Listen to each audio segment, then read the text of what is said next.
বাজে হলো 3:30, কখন থেকে ভাবছি যে ভিডিও করব সময় পাচ্ছি না, জানো না। মেয়েকে এই মতো ঘুম পড়িয়ে তারপরে আসলাম যে এখন ভিডিওটা শ্যুট করি।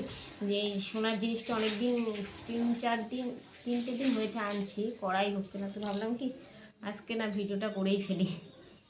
তো যাই হোক, এই দেখো, আর এই জিনিসটা আমার ছেলে আমাকে বানিয়ে দিয়েছে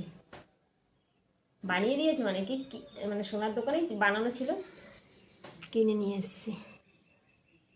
এই দেখো একটু পুঁথির, আর এখানে এটা না আমি ফেসবুকে দেখেছিলাম, ফেসবুকে দেখে আমি স্ক্রিনশট মেরে রেখে দিয়েছিলাম যে বানাতে দেবো।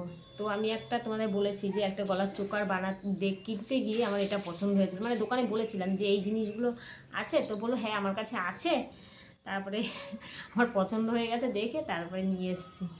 এই দেখো, ওটা যেদিন আনছি গলার চোকারটা, ওই যে খ্রিস্টান পাটের যে চোকারটা, তার পরের দিন এটা এনেছি। এটা আমার ছেলে দিয়েছে, আমাকে গিফট করেছে, আর ওটা আমি নিজের পয়সা দিয়ে বানিয়েছি। এই দেখো কেমন হয়েছে তোমরা অবশ্যই কমেন্টে জানিও। আর এখন পরলাম না, যখন পরবো তখন তোমাদের দেখাবো। আমার তো খুব ভালো লেগেছে। এই দেখো সামনে দেখাচ্ছি, এই দেখো ওইটা উল্টো সাইড, দেখেছো? এইটা কি বলতো,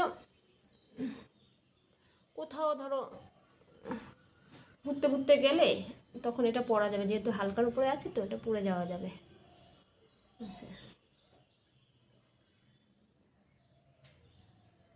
আমার ছেলে আমাকে এটাও বানিয়ে দিয়েছে। এই দেখো, এটার মধ্যে আমার অল্প কিছু টাকা দেয়া ছিল, আর বেশিরভাগ ছেলেই টাকা দিয়ে বানিয়ে দিয়েছে। এটা অনেক বছর আগে বানিয়ে দিয়েছে।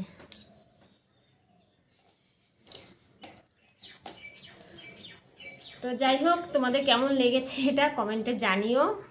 আর যদি ভালো বুঝতে না পারো তাহলে আমাকে কমেন্টে জানিও, তবে আমি পরে আবার ভালোভাবে দেখিয়ে দেবো। তাহলে আজকে তো টাটা।